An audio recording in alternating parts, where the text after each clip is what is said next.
Infinite Audit Friends, selamat datang di episode ke-16 Infinite Audit Talks.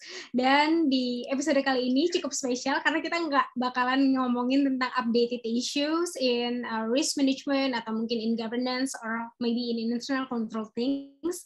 Tapi kita mau cerita-cerita tentang 10 buku rekomendasi kita berdua di dunia audit. Nah, tema ini sebetulnya adalah sebuah request dari salah satu subscribersnya Infinite Audit. Terima kasih banyak untuk Mbak Arsmi yang sudah request book recommendation ini, dan aku mau langsung aja tanyain ke Mbak sebenarnya apa sih buku rekomendasi kamu di dalam dunia audit? Coba sebutin satu dulu.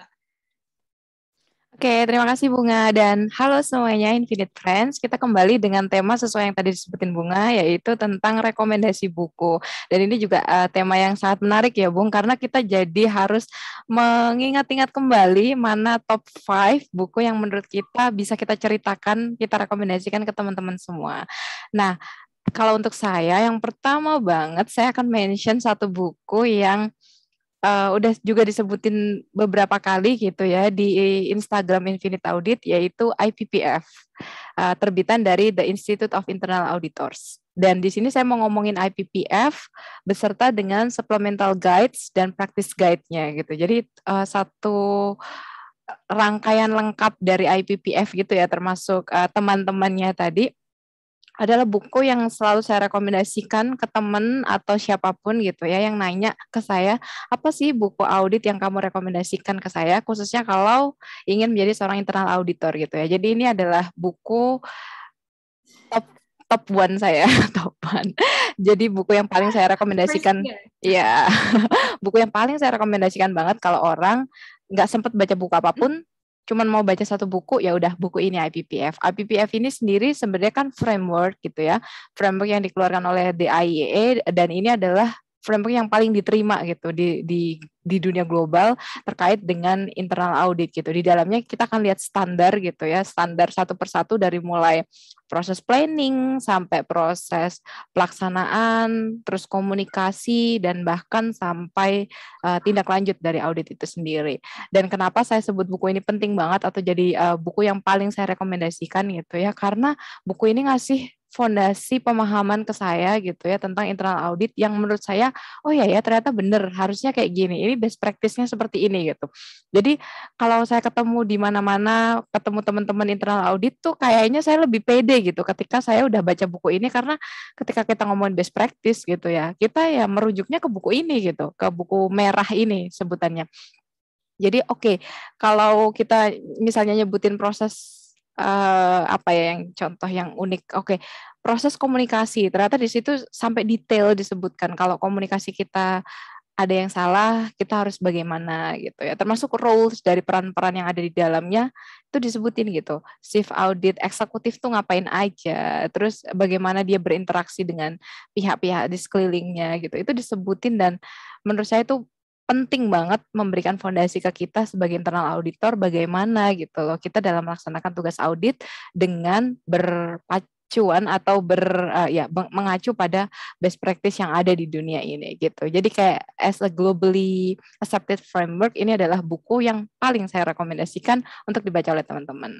Terus buku ini nggak sendirian ya, ada supplemental guide-nya, ada practice guide-nya. Jadi kalau kita mau lebih lanjut lagi, misalnya secara spesifik mau belajar tentang audit risk management pun ada gitu, risk management ada, terus audit TI juga ada gitu ya, dia punya supplemental yang terkait dengan TI, terus dia punya supplemental terkait kalau nggak salah business continuity juga gitu. Jadi kita mau secara umum ada, secara spesifik per tema juga ada gitu ya. Jadi kayak ini adalah panduan yang sangat lengkap, dan kalau kita nggak mau baca buku lain pun ini udah cukup untuk mempelajari semua ilmu yang kita pengen dapat terkait dengan internal auditing. Gitu Bunga, itu adalah buku yang paling saya rekomendasikan terkait dengan auditing. Nah, kalau ke Bunga sih saya lebih penasaran gimana sih buku yang Bunga baca selama ini gitu ya, khususnya sih terkait risk management. Pengen tahu sih Bung, apa sih buku risk management yang pengen Bunga ceritain gitu ya ke teman-teman di Infinite Audit ini gitu kepada pendengar, buku yang kira-kira kalau kita mau dapat pengetahuan terkait risk management apa nih Bunga rekomendasinya? Thank you Mbak Im. Jadi kalau aku sendiri ada satu buku yang aku tuh sayang gitu, tanda kutip sayang banget, itu terkait dengan risk management, adalah The Failure of Risk Management, Why It's Broken and How to Fix It. Buku ini ditulis oleh Douglas Hubbard, di mana dia itu jadi satu buku yang rasanya cukup compact gitu ya, relatif ya, untuk dapat menggambarkan urgensi dari manajemen risiko. Jadi dia tuh bakal membawa kita bercerita bahwa dunia ini tuh segitu volatile-nya, dan di masa mendatang itu kita jangan berharap dunia yang jauh lebih non-volatile. Itu hampir nggak mungkin, which means hal yang bisa kita terima adalah how to adapt gitu ya dengan kondisi ini. Dan sebagai orang yang rasanya waktu itu, buku ini pertama kali aku baca itu pas aku pertama kali menginjakan kaki di New York di Amerika Serikat, di mana aku ambil programnya kan Risk Management in Finance waktu itu ya di Amerika. Nah, ini tuh kayak buku yang menggugah gitu dan semakin menyemangati aku. Kayaknya aku ada di satu program yang aku bener-bener bakal jatuh cinta banget. Aku bener-bener bakal sesuka itu gitu.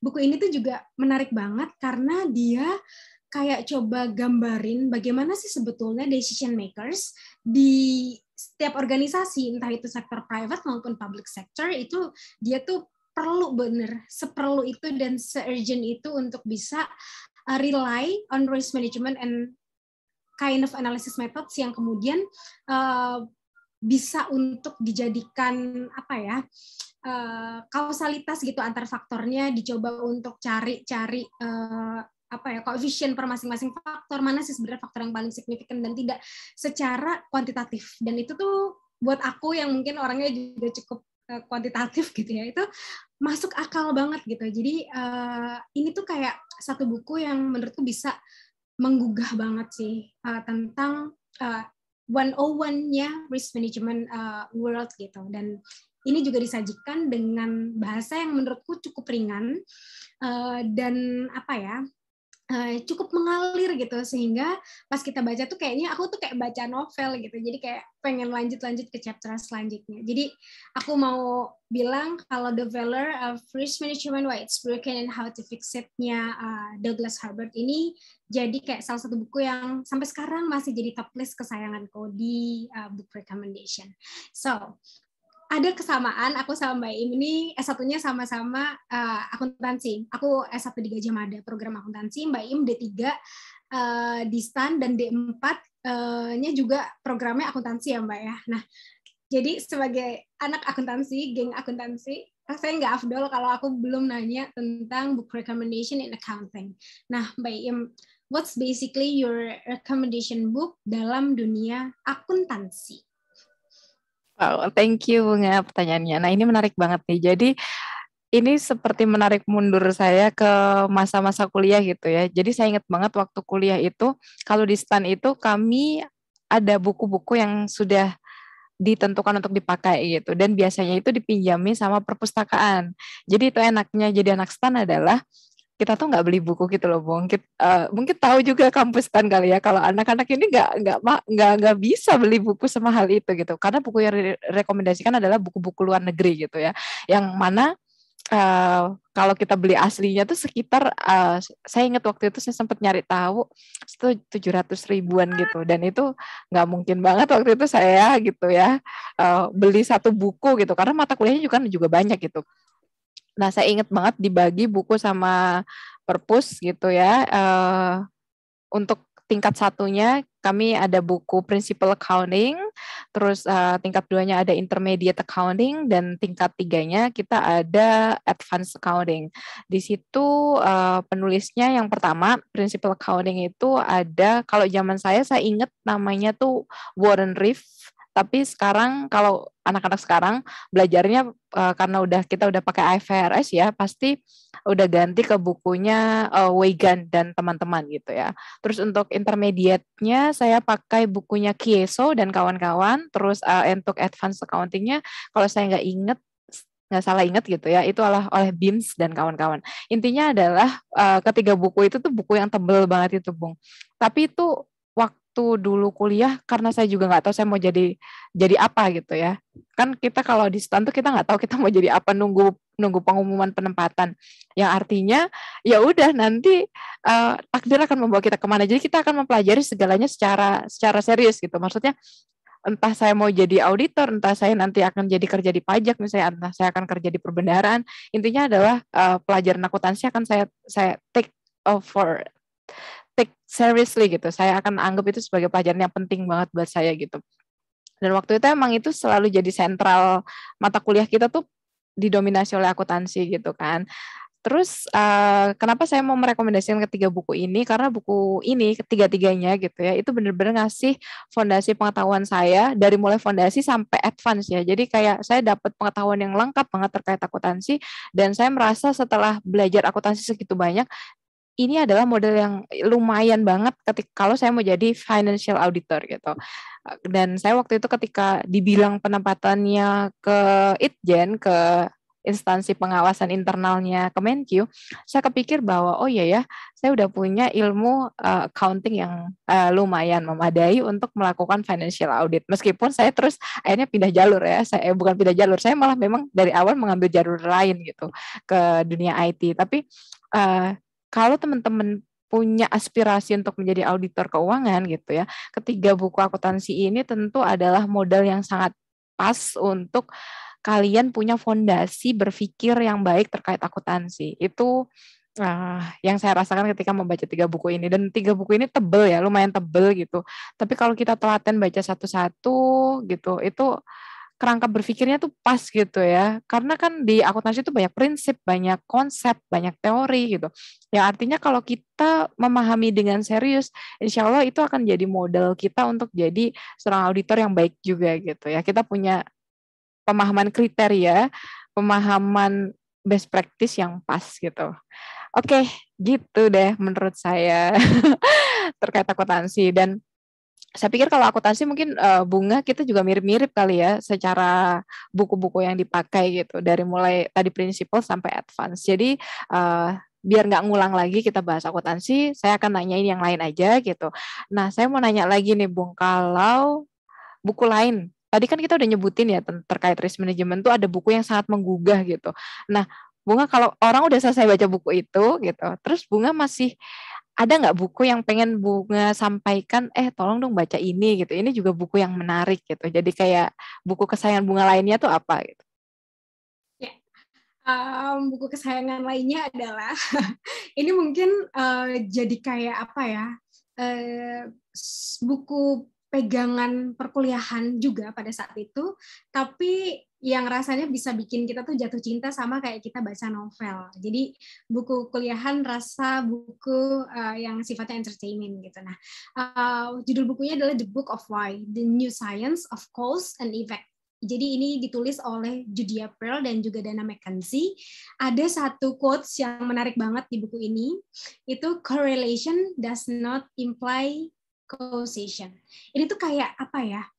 Mantra that has been invoked gitu ya by scientists gitu tentang sebetulnya bagaimana sih sebenarnya perubahan-perubahan itu, kemudian ada bagaimana kemudian sains tuh involve, bagaimana masuk, bagaimana ini tuh menjadi satu leverage factors gitu yang kemudian bisa memberikan efek perubahan yang memang signifikan gitu ya, entah itu bagi organisasi, entah itu bagi lingkungan dan segala macam gitu. Jadi aku sih benar-benar merekomendasikan The Book of Why ini jadi salah satu buku yang rasanya bisa gitu untuk nggak cuma nambah wawasan kita terkait dengan bagaimana how science works gitu ya, tapi juga tentang bagaimana sih sebetulnya kita memahami how embedded gitu ya ilmu-ilmu yang kita pelajari dalam kehidupan kita sehari-hari. Ini juga menarik karena aku tuh mungkin kayak tipe orang yang suka mendikotomi gitu loh, hal-hal yang ini hal-hal yang sifatnya ilmu kehidupan, ini ilmu-ilmu sains, ini ilmu-ilmu apa dan segala macam. Dan buku ini tuh kayak dia coba correlate gitu. Dia coba untuk mengkorelasikan hal-hal yang aku rasa tuh tadinya tuh tidak berkorelasi each other gitu. Jadi ini menjadi satu rujukan yang rasanya seru dan menarik buat bisa dibaca. Dan lagi-lagi ini sama kayak yang tadi, mungkin kayak aku tuh suka baca yang mengalir, yang seru, yang tidak terlalu kayak textbooking gitu. Jadi ini bisa jadi satu rekomendasi yang asik sih. Dan ada satu hal yang menarik, buku ini saking enaknya aku selesaikan hanya dalam waktu 2 hari. Jadi ini jadi satu rekomendasi yang menurutku tuh bakal meningkatkan bukan hanya sisi keingintahuan kita, tapi juga setelah baca buku ini tuh aku kayak punya after effect-nya gitu lah. Jadi kayak lebih hidup tuh kayak gini, how science work tuh kayak gini, kayak gitu. Jadi kayak tuh jadi satu hal yang seru sih buat aku. Nah, oke. Tadi aku udah nanyain tentang buku akuntansi gitu ke Mbak Im. Nah, sekarang aku pengen coba capturing satu hal terkait dengan rekomendasi bukunya Mbak Im. Kira-kira Mbak, kalau misalkan peran kita sebagai auditor nih, rasanya kan kita perlu untuk melakukan continuous learning ya, continuous improvement. Salah satunya dengan baca buku gitu, selain mungkin training atau mungkin kayak ambil sertifikasi dan segala macamnya. Kalau dari sisi dunia audit, Mbak Im ada nggak rekomendasi buku yang rasanya perlu nih dibaca untuk teman-teman auditor? Oke, thank you. Oke, buku audit ya. Saya jadi ingat lagi nih kalau dulu waktu kuliah gitu ya, ini adalah buku yang menaruh fondasi berpikir, itu kayak konsep-konsep fundamental yang ada di audit di dalam diri saya itu dapatnya itu dari bukunya, sebentar saya ingat ya nama penulisnya, Alvin Arens kalau nggak salah ingat, dan kawan-kawan. Kalau kawan-kawannya nggak ingat ya, tapi bisa dicari gitu ya. Judul bukunya adalah Auditing and Assurance Services kalau saya nggak salah ingat ya, assurance auditing and assurance services. Jadi saya ingat banget waktu itu buku ini saya pelajari di tingkat 2 atau 3 ya. Wah, udah lama banget sampai lupa ya. Jadi pokoknya intinya adalah buku ini udah ngasih saya fondasi berpikir, oh ternyata auditing tuh kayak gini. Dari mulai anak akuntansinya nggak tahu apa-apa gitu. Maksudnya nggak tahu dunia audit sama sekali gitu loh. Kita selama kuliah dari tingkat 1 tuh cuma dikasih exposure terhadap ilmu akuntansi, terus dan teman-temannya ya gitu. Terus tiba-tiba di tingkat selanjutnya kita diajarin tentang auditing gitu, yang mana jadi akuntansi itu proses yang ada auditnya gitu, ada temennya, nggak jalan sendirian gitu. Dan kita diajarin di situ, kayak saya masih ingat ada konsep bukti audit, saya dapatnya juga dari situ gitu. Jadi kayak kenapa buku ini saya mention, karena ini buku yang ngasih saya exposure pertama kali terhadap dunia audit gitu. Dan sebagai first exposure, saya rasa ini juga buku yang bagus gitu. Makanya kalau teman-teman misalnya, kalau saya nggak mau pakai jalur standar gitu, atau pakai jalur framework seperti yang saya sebutkan untuk belajar lewat IPPF gitu ya, kita bisa belajar pakai textbooks kok gitu, dengan baca buku auditing-nya Arens ini gitu. Jadi waktu itu saya belajar ini, dan apa-apa yang jadi fondasi berpikir saya sekarang gitu ya, tentu di-enhance dengan buku-buku lain gitu, atau exposure pengalaman pribadi, terus ngejalanin tugas audit gitu. Tapi itu tuh kayak mengkonfirmasi apa yang saya dapat gitu selama kuliah. Oh ternyata ini toh dulu yang dimaksud. Kenapa sih bukti audit itu harus memikirkan materialitas? Itu saya dapat konsepnya tuh dari buku itu gitu. Jadi itu kenapa buku itu sangat berkesan buat saya sampai sekarang gitu deh. Jadi teman-teman yang mau dapat fondasi berpikir tentang auditing bisa baca buku ini. Oke, sekarang saya mau nanya lagi tentang, nah Bunga, kan selama ini kalau kita ngomongin risk management tuh kayak kesannya tuh selalu kualitatif gitu ya, kerjaan kualitatif aja gitu. Nah, Bunga pernah nggak sih baca buku terkait dengan risk management yang sifatnya itu kuantitatif?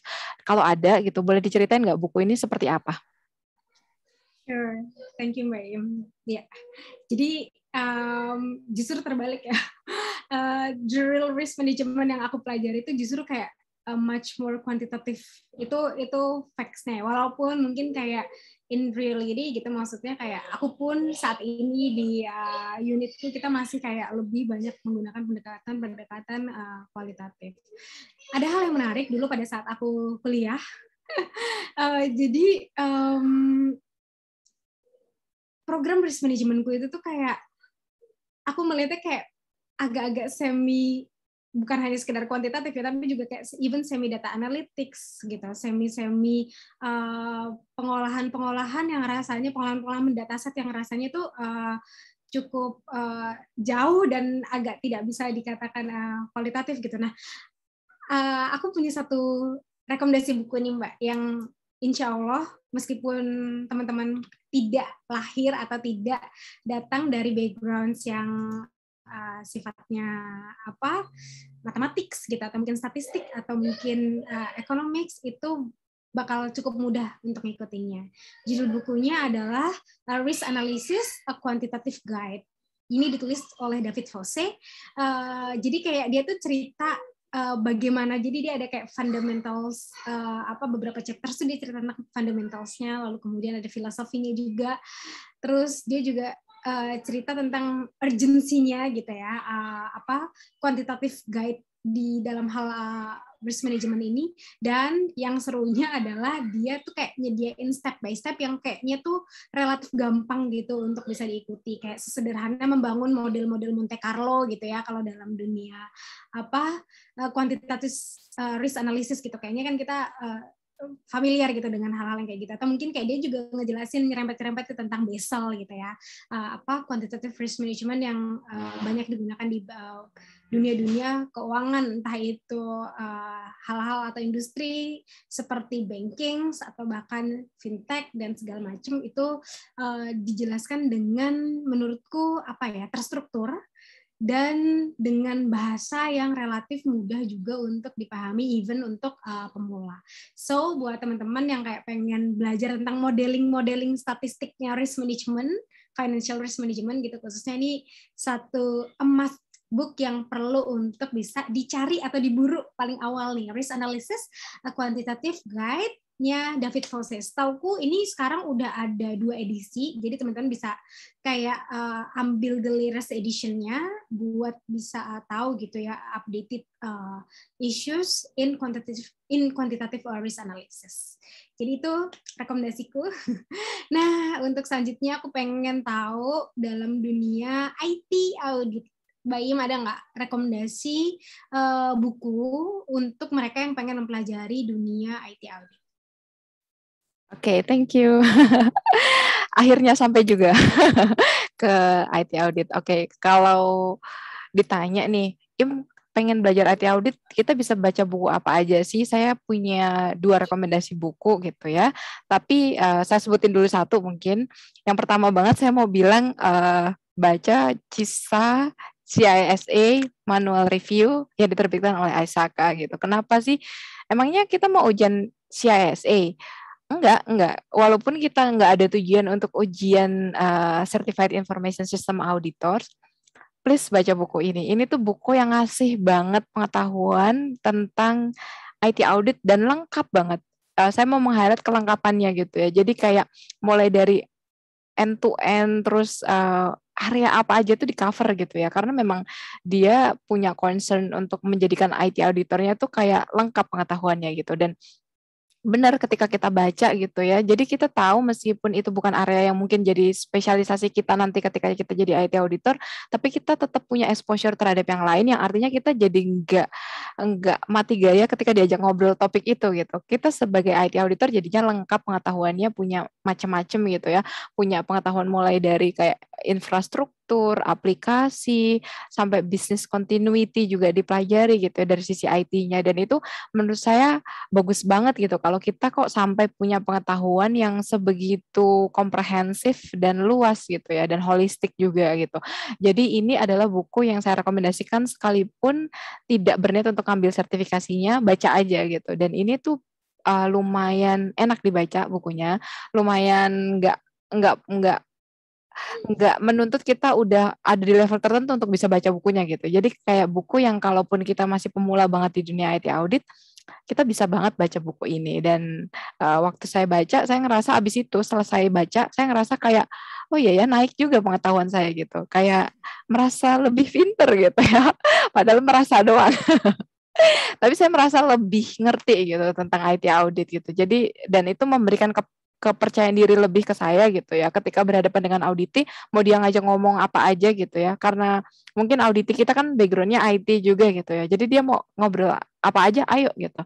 Saya bisa kok ngajak ngobrol gitu ya. Terutama kalau dari sisi tata kelola, governance dan tata kelola, risk management dan controlnya tuh saya paham juga gitu ya terkait hal itu.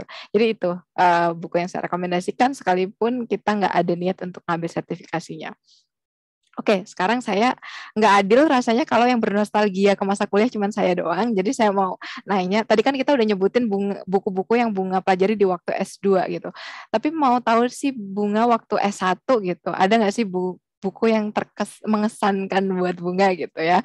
Khususnya waktu S1 kan kita pasti masih awal banget ya terekspos dengan dunia accounting, terus ada nggak buku yang pengen diceritain nih? Ini adalah exposure saya pertama terhadap dunia akuntansi apa atau apa gitu, silahkan. Ya, thank you Mbak Im. Nostalgia ke masa-masa S1 dulu di Gajah Mada di Fakultas Ekonomi UGM. Itu hal-hal yang menarik adalah banyak dosen-dosen kami yang tokoh ekonomi nasional juga gitu ya. Nah, mereka juga biasanya adalah penulis buku. Salah satunya mungkin kayak akuntansi biayanya Prof. Mulyadi gitu, atau bahkan Profesor Mudrajat Kuncoro, atau banyak gitu ya tokoh-tokoh lainnya. Aku pengen cerita tentang, karena aku tuh sebelum masuk ke dunia audit, aku kayak banyak concern ke dunia-dunia yang sifatnya kayak cost accounting, management accounting, kayak gitu-gitu. Nah, itu kayak dulu tuh aku passionate lah belajar hal-hal tersebut, dan salah satu buku yang menurutku mengantarkan aku pada kecintaan gitu ke cost accounting adalah buku akuntansi biayanya Prof. Mulyadi. Waktu itu dosennya juga beliau gitu kebetulan ya. Jadi beliau menyarankan buku pegangannya adalah buku beliau sendiri. Dan ya udah gitu, karena diajarin sama penulis bukunya langsung dan setiap minggu kita ketemu membahas chapter yang kemudian relevan gitu, itu jadi ada exposure tersendiri sih yang menurutku, karena jatuhnya kan kayak kita ketahuan banget udah baca atau belum, karena dia pasti bukan hanya tahu lembar per lembar, orang dia sendiri gitu yang nulis ya. Jadi itu kayak satu pengalamanku yang menarik gitu. Buku ini sebetulnya cukup terstruktur gitu. Jadi dimulai dengan chapter-chapter awal yang menjelaskan bagaimana sebetulnya akuntansi biaya itu dilakukan secara umum gitu. Dan dia juga banyak sekali mention bagaimana standar-standar yang ada dan bagaimana praktiknya di Indonesia. Termasuk kayak contoh-contohnya tuh menurutku tuh kayak jadi satu hal yang real banget gitu. Even pada saat aku skripsi, ini tuh kayak oh ya ini tuh pernah diceritain di buku cost accounting-nya Prof. Mulyadi kayak gitu-gitu. Jadi relevan sekali gitu. Mungkin karena beliau juga salah satu pengurus dari Indonesian Institute of Accountant gitu ya, kayak IAI Indonesia. Jadi rasanya tuh praktisi sekaligus akademisi. Jadi menurutku itu pada saat menulis buku tuh dapat gitu nyawanya dari sisi akademisnya maupun dari sisi praktisnya. Itu yang bikin aku ngerasa suka sama buku ini, karena yaitu easy to grab sih menurutku. Kayak ya meskipun secara ukuran enggak ya, tapi kayak pada saat kita baca tuh kayak ya ini enak gitu untuk bisa dicemil gitu ya setiap minggunya dulu. Itu sih buku yang membawa aku flashback gitu ke masa-masa kuliah S1 dulu di Gajah Mada. Nah, sekarang aku pengen cerita dan pengen dapat info lagi nih dari Mbak Im, kelas tentang buku di dalam dunia IT audit, tapi mungkin yang beda nih Mbak sama kayak tadi kan Mbak Im cerita tentang buku Cisa gitu. Ada nggak sih kayak buku lain yang rasanya mudah gitu Mbak untuk dicerna juga oleh orang-orang yang mungkin tidak bergelut gitu di dunia IT audit yang rasanya patut untuk direkomendasikan? Oke, thank you Bunga. Nah ini buku terakhir yang akan saya mention gitu. Tapi sebelumnya saya mau komentar banget. Iya bener, jadi sebelum saya pindah ke STAN kan saya sempat 3 mingguan di UGM dan privilege banget memang kalau di UGM itu kita bisa ketemu dosen yang memang menulis buku itu gitu ya. Karena beliau adalah nama yang kalaupun kita kuliah di kampus lain pakai buku itu. Jadi itu kayak privilege banget kita akan diajar oleh orang-orang yang menulis sendiri buku itu memang.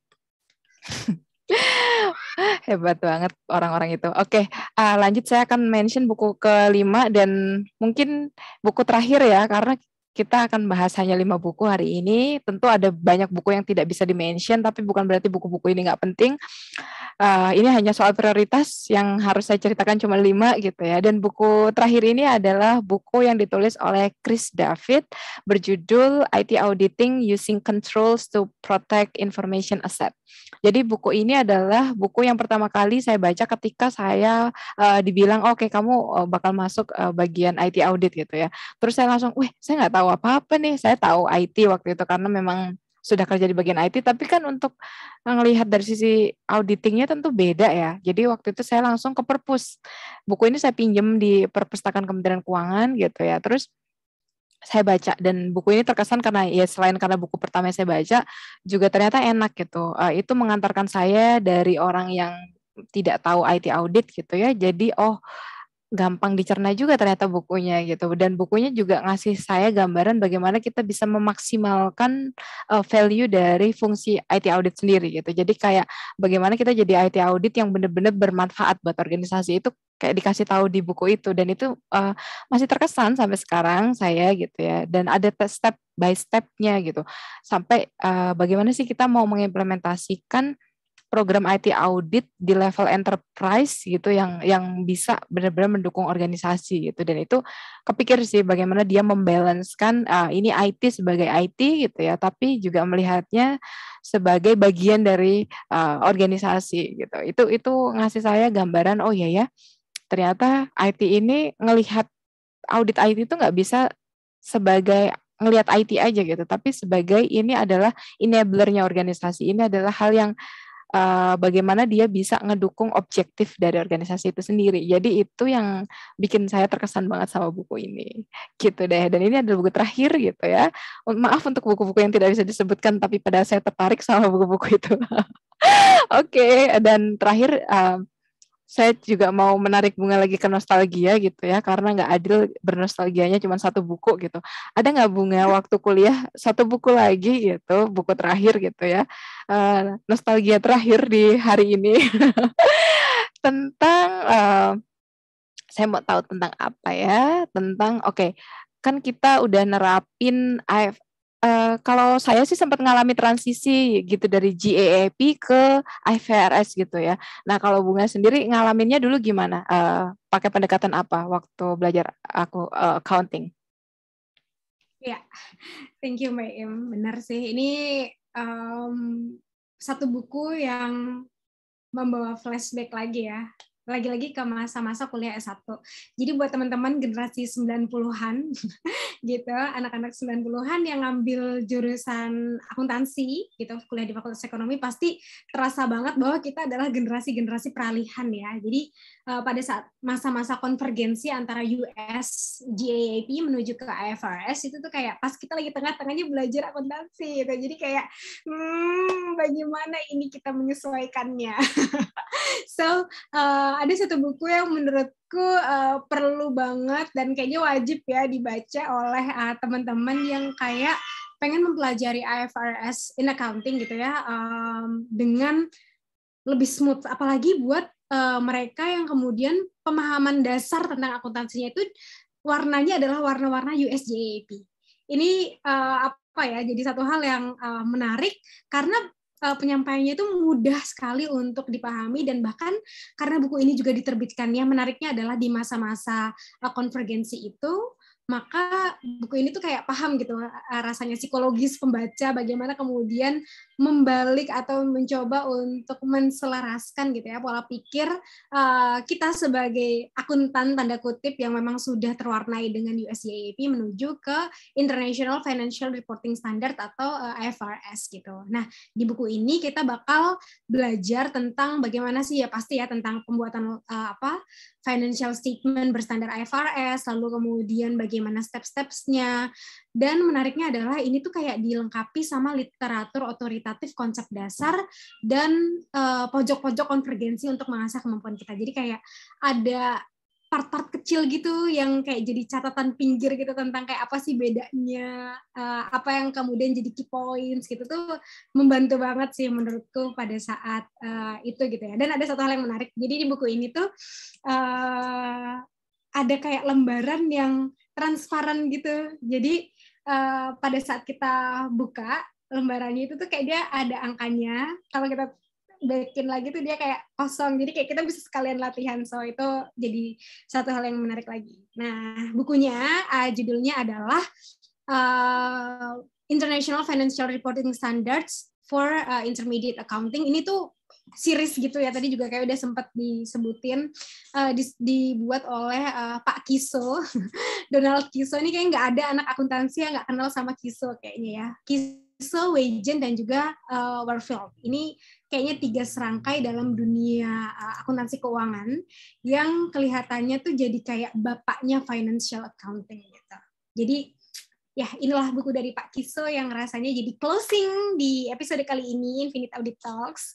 Kita udah cerita-cerita banyak nih tentang dunia perbukuan yang kayaknya bukan hanya mewarnai ini ya Mbak, kehidupan kita di masa kuliah, tapi juga memberikan dan membangun paradigma gitu sampai dengan saat ini kita berkarya di dunia audit sektor publik. Nah, teman-teman sekalian, Infinite Audit Friends, buat teman-teman yang mau untuk bisa diskusi bareng, jangan lupa reach out kita, bisa menggunakan platform Instagram, bisa follow di @gresika.bunga atau @nur.imraatun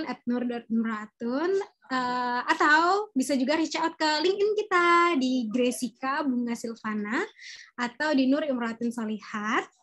Dan buat yang mau diskusi lebih lanjut atau pengen nyumbang ide atau kayak pengen request apapun itu yang mau kita bahas bareng-bareng di Infinite Audit Talks, just drop your thoughts, just drop your ideas di column sections di bawah ini, atau bisa juga send aja direct message ke personal social media kita. Nanti insya Allah akan kita follow up gitu ya Mbak ya di Infinite Audit Talks selanjutnya. So, Infinite Audit Friends, thank you so much sudah bergabung bersama kita di Infinite Audit Talks episode ke-16. Terima kasih banyak sudah bergabung dan salam sehat juga, sampai jumpa. Dadah. Dadah. Terima kasih semuanya.